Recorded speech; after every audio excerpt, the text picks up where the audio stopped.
So I have 9 seconds to get your attention. This is my impression of Bam Bam BIgelow. Hey, bro. I guess it's you and me at the end of the first tape. I apologize. You know, they got me rehired here, coming back from Japan, and they want me to work real snug, real stiff with you, real Japanese style. This was me. Fuck me! Alright, and then we'll take it from there and we'll build back up. Hopefully this got your guys' attention anyway. Yes! Bam Bam BIgelow, man. You know, I don't know anybody that hasn't had any issues with him, not just because he was legit hard-ass and because he was a giant. He was a good person. Let's look at the record, you know. He made an attempt to make some money doing bounty hunting. And legitimate. Some people say he exaggerated it, whatever the hell. I don't think he exaggerated shit. He went to Mexico to rescue a girl that was kidnapped. And he did do some time there, and the friend he went down there with was shot in the throat and killed. The other thing is, it's not exaggerated, and I heard it from a third party. He actually ran into a fire and saved kids. Okay? That's what kind of guy he is. How can you have a fucking problem with a fucking guy like that? Not to mention the size and the legitimacy as a real tough guy, you know? One of the saddest things to me is the fact that people will say, well, you guys chose that life, BIgelow chose that life. Not really. The guy came from nothing or next to nothing, you know? He was a young adult who, the only thing that he had going for him was his size and the incredible athletic ability for a monster, for a guy that size, you know, which was the special fucking hook to Bam Bam BIgelow, you know. He said he wanted to be remembered for the things that he could do for his size, and I'm sure when, you know, you guys hear his name, anybody listening to this knows he got what he wanted, man. There have been guys that size, that was a burp, yes. There have been guys that size that could do things, but not like he could, not as effortlessly, not as effortlessly, definitely not with as much charisma or flair, you know. I didn't know about his legitimate wrestling background. You know, the guy probably could have been a shooter, but you tell me, when you came from where he came from, what opportunities do you have? You got to make your own opportunities. He didn't want to be a rougher. Have you guys ever seen a 400-pound rougher, 350 to 400-pound rougher? I haven't, you know. And in that industry, he would have got messed up and hurt just as much as he would have in the wrestling industry, you know. Very sad that he passed away at 45 years old. It's just way too fucking young, you know. So many of us in that life, or in the life in the wrestling industry, didn't make it to 45, you know. I just realized that Junkyard Dog was only 45 when he passed, you know, another friend of mine in wrestling. So, let's get back to what I was talking about, you know, with BIgelow. They had hired him back. I know he wasn't with Luna. I know he was on his own. You know, singles. But they just brought him back, and it was the first match back after being in Japan. And we'll go over later what Dark Side of the Ring was afraid to touch. Dark Side of the Ring, you're full of shit. Where's these big giant balls that you had when you exaggerated and elaborated too much on the Plane ride from hell, man. And we were in the locker room, you know. I was to the point where I didn't want to, and I didn't have to do WWE tapings. But it was an odd thing because I was placed in a position of being in charge of, and they trusted me to book extra talent in the, you know, in the Midwest, you know. I don't remember the town or any of that stuff, but I showed up and I was in a decent mood. And I was there because I still love the business. I liked to see my friends at the time. My friends like Tony Gurria, Chief J Strongbow, Yeah, I think Chief was still there at the time, come to think of it. And others, I can't remember if Kowalski was there. I can't remember if Arnold Skolin was there. But, it was okay. But I was mostly there because the young guys that I was working with, training, this is their first exposure to World Wrestling Entertainment. And it makes me look good if they can go out there and not fuck up. And they probably wouldn't fuck up because I made sure every one of them knew, their basics, before they went out there. So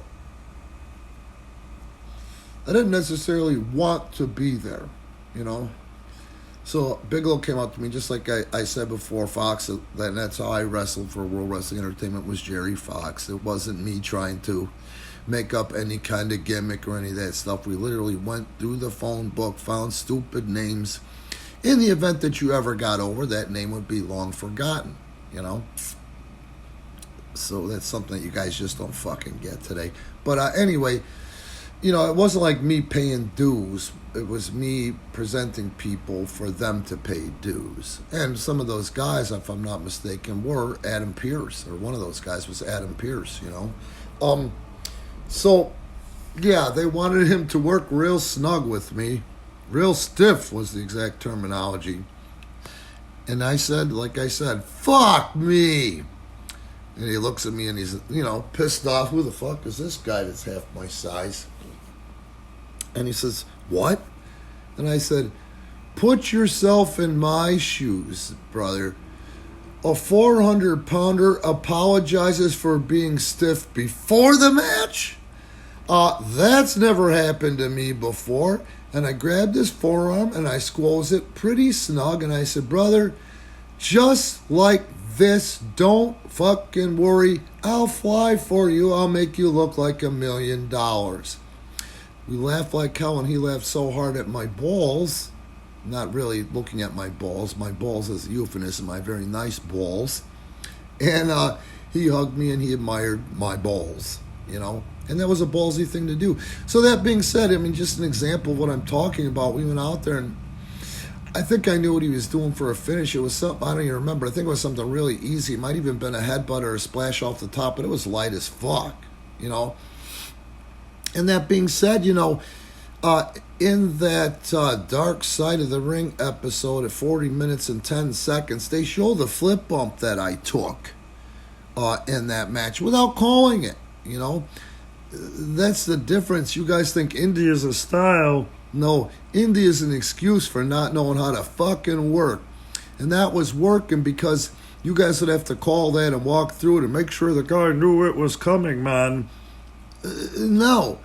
I didn't even have timing at the time, but I had so many fucking matches, I said, this guy hasn't hurt me yet, and that snug thing hasn't happened, and he's meeting me halfway. He's a man of his word. I'm going to take that big fucking bump for him, and I took that big fucking bump for him, on the fly, and he appreciated it. He was all over me at the end of that match, and after that point, because we shared that laugh over the situation, and he knew that I was a fucking veteran. I'd been around. I wrestled every night of the week so I could go out there and do that with him, even without timing, and make him look great. I didn't beg him, can I have a sponsor? It's not what it was about, man. It was his time, and that's what I was there for. They hired me to do a job, and I did the job in the best possible way I could, and so fucking good. And this is why it's worth mentioning. And Derek St. Holmes hit me up about this because I don't pay much attention to Dark Side of the Ring unless it pops up on my social media. I don't like Dark Side of the Ring, and I'll get to one of the reasons why in just a minute. He asked me if I remember it, and I remember it. And let me tell you why I remember it. Because that match which I had with Scott, with Bam Bam, I can't remember if it was 4 minutes, 6 minutes, 8 minutes. I don't remember, But what I do remember is everybody fucking popped for the match, and it's exactly what they wanted, bringing him back after he'd been gone for a while, including Vince McMahon, and including Bigelow. That meant a lot to me that he knew I was selfless enough to go out there and, fucking do what was supposed to be done in the wrestling industry. That's why I was there, not to mention the $250 a night didn't hurt. But they liked the match so much that they gave he and I the night off the second night and paid us because they were so gay for that match. They used it on both the TVs that it was supposed to be on, And it was really cool, in true Percival Pringle or Paul Bearer fashion. He took that as another opportunity to put me over with The Office, which was really cool. And as I was walking back after doing that match, and the accolades from Bigelow at this table, and these are three, they could be real fucking stiffs. Nah, fuck it, they were real fucking stiffs. Three guys sitting at a table in the cafeteria where, some of the guys were changing. Rene Goulet, the crippler Ray Stevens, and Kurt Hennig, Mr. Perfect. And they're staring at me, and I felt like they were glaring at me. Like I told you before, they were crusty. These guys were crusty, and they had every right to be crusty. I let them be crusty. Anything they said to me, good or bad, I would have taken to heart because how fucking good they were, okay? So they're staring at me, and Hennig goes, come here a second. I'm like, oh, fuck.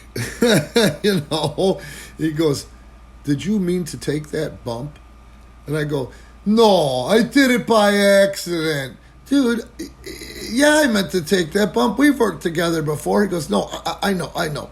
I just wanted to put that bump over. And I'm like, well, fuck, thank you, And then Goulet and Ray chimed in, and I just like, wow, thank you very much, as my head's swelling. And then I stopped, I took a deep breath, and I turned around. Seriously, coming from three of the best bump men in this industry, that's a huge compliment, and I fucking mean that, and that stuck with me ever since. So you see, it was more than just the Bigelow story and just working with Bigelow, i.e. Bigelow had how many matches with WWE and all that stuff, and they actually, when they went through the matches, they went ahead and shared that big bump that I took for him in a match, you know what I mean? So, that being said, let's talk about why he was away and why I don't like, one of the reasons I don't like the Dark Side of the Ring. They're not experts. They're not the experts that they portray. They're going out there and they're doing some cool stuff, but they're not really, they're going to run out of content real soon, or compelling content anyway. Because there's some people that you just can't blaze through in one 40 minute and change program like Bam Bam BIgelow. Some of you guys would know him from ECW. I don't even want to talk about that. But you don't know what a big star he was internationally and how he really gave such outstanding meaning to the term larger than life. The guy was larger than life, and he could drop kick you in the fucking eyebrows and not take your fucking head off, or take your fucking head off depending on what the occasion called for, Just for example, hitting a moonsault and not killing somebody at that size. Missing a moonsault and not killing somebody at that size. And what's fucked up about it is those aren't the things that beat up his body. Those aren't the things that beat up his body.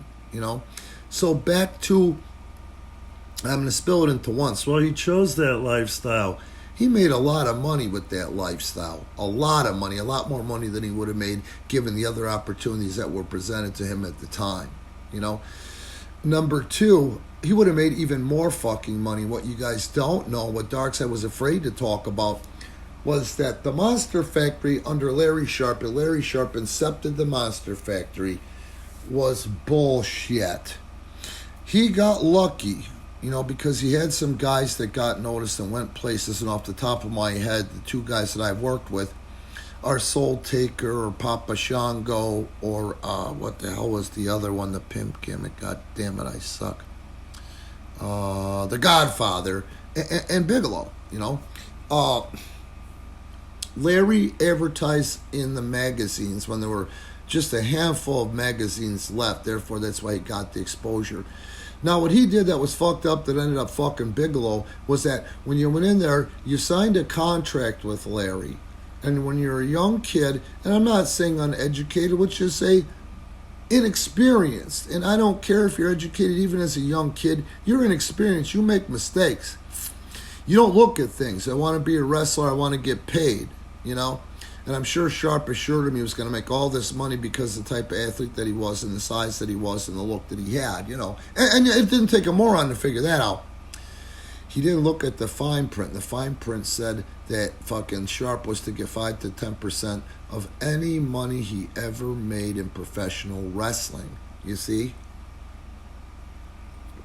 So after the first big push with Vince, just as he started to become a household name, that fucking contract and that percentage came back and bit him in the ass, and there was lawsuit or lawsuits. You see what I'm saying?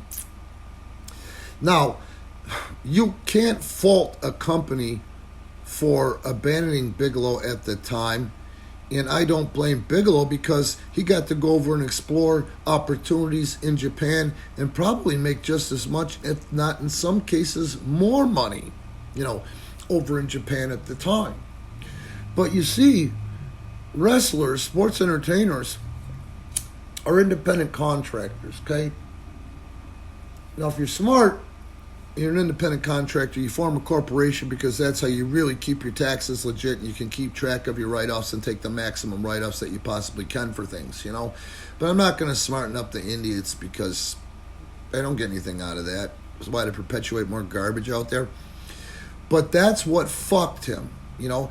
And the point there to prove this to be true is that to this day, until somebody gets over, WWE will not deal with fucking agents. Or, unless you're somebody like LT, you know, unless you're somebody that's non-contract WWE, or you're somebody like Logan Paul, etc., that already equates it to money. You see, the unknown will never, ever, ever get hired there unless he is an absolute genetic freak with an agent. They don't deal with agents.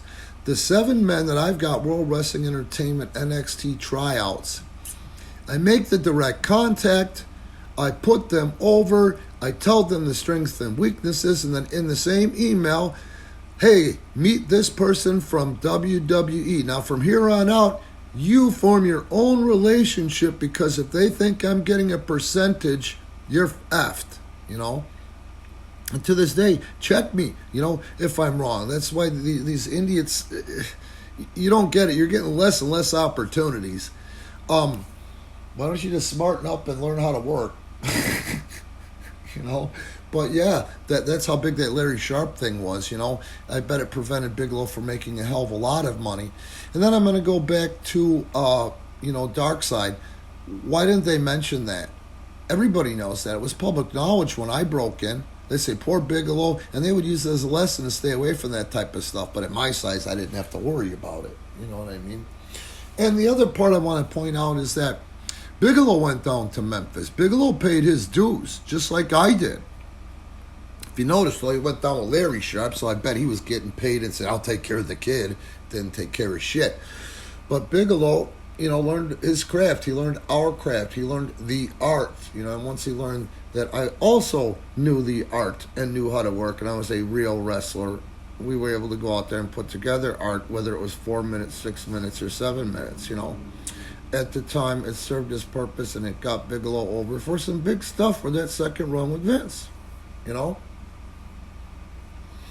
Now, sadly, and this is why I've always fucked with guys and why I train guys officially through Premier Pro Wrestling, the lifestyle. When I broke in, when Bigelow broke in, pain pills were a necessary evil because of the fact we didn't know what we know today in regards to training and diet and nutrition, and the parts that training, diet, and nutrition play on the body. You see what I'm saying? We didn't have the knowledge, you know. And like, you know, Bigelow's family depicted and told you, you know, it is a tragic story that has happened to thousands, you know, when it comes down to addiction to pain pills. And he was right on that cusp of these asshole doctors before anybody stepped in that were doling out those pills like a son of a bitch. And not to mention doctors that were fans. They were the fucking worst. When I actually broke in, I want to say it was probably 88, I knew a chiropractor, a fucking chiropractor, that was such a big fan, quote unquote, rat, that she would write guys scripts, and she could write guys scripts for steroids and pain pills. And I don't think that chiropractors can do that anymore in my state anyway. I think that was such an abused thing at the time that they actually made some changes in the laws, you know. That's how commonplace it was. It was considered necessary evil, you know. And you can hate on World Wrestling Entertainment all you want, you know, which is ridiculous. I mean, I don't know why you would hate on a place where, look at the highest paid guys today. The highest paid guys today are around Bigelow's age and my friends' age, hundreds of them that died. They're the highest paid guys now at these ages. So do you see what I'm saying? It couldn't be done. It could have been done, you know. There was nothing World Wrestling Entertainment could have done or anybody could have done at the time because we didn't have the knowledge, you know, to save Bigelow's life or anybody's life. And I love the fact that his wife sought help, and she sounds extremely healthy, and I'm sure she has shared that with her children because grieving is a motherfucker. You know, grieving is a motherfucker. And they all seem pretty well adjusted considering what had happened, you know, and how bad things got for Bigelow, you know. But yeah, that's the sad part. You know, the thing that could have been helped was, like I said, that Larry Sharp scam, you know. He was getting money that he shouldn't have gotten on top of a training fee, and if he trained him for free, you know, that was just ridiculous. I mean, just as Bigelow started getting over, i.e. appearing in the movie Major Pain, which you guys aren't old enough to, some of you, I can't believe you haven't fucking seen it, with Dane Williams, who was a big star on his way up in Hollywood. But it was a pretty big fucking movie, you know? And that's right when the disease started to catch up with Bigelow, if you check the dates, you know? So he was one of those pioneers that busted into Hollywood because of the look and the fact that he really carried that part well, too. You know what I'm saying? I'm going to go ahead and once again remind you, man, this was a good and decent person, you know? And today, you don't have to fucking die at 45. You can be the highest paid guys in the roster for World Wrestling Entertainment, and not to mention the fact that the other guys that are in their 40s now, i.e. Adam Pearce, are making great living, and they don't have to take fucking bumps. You understand what I'm saying?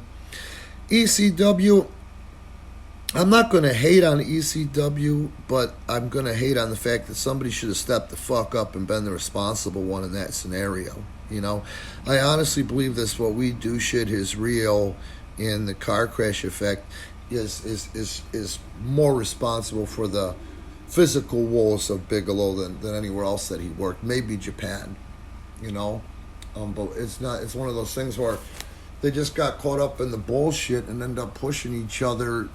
Can you top this, and being friendly competition? But at the end of the day, there was no regard for our bodies, and you know, being all jacked up on pain pills, being addicted to them. You don't know how hurt you are until the effects wear off. You know what I'm saying?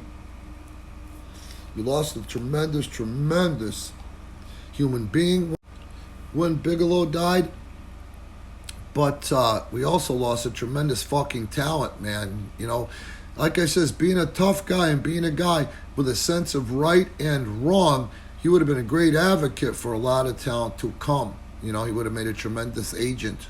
You know what I mean? And who's going to fuck with him? You know, look at what happened for Undertaker, you know, and the impact that he's had on a lot of young talents' lives. And now it's funny how those young talents that he messed with are now old talents, you know. But it was a very, very sad thing. And I was very grateful to have, you know, been able to know the guy. And like I say, we weren't B-A-E. Bay? Well, no, we weren't Bay. You guys say Bay. I spell it out still. But we shared that bond. You know, every time we ran into each other, it was always a hug and a handshake and a fucking, you know, smile or chortle or something like that. And even make mention about, no, I got to work with you. And they asked me to be really stiff, you know. All right. Be cool. Like, subscribe, and check out our support Premier Pro Wrestling in the link, you know. And again, Pro Wrestling Tees, Premier Pro Wrestling and Pro Wrestling Tees. and check out our Patreon. Thanks for giving us shit.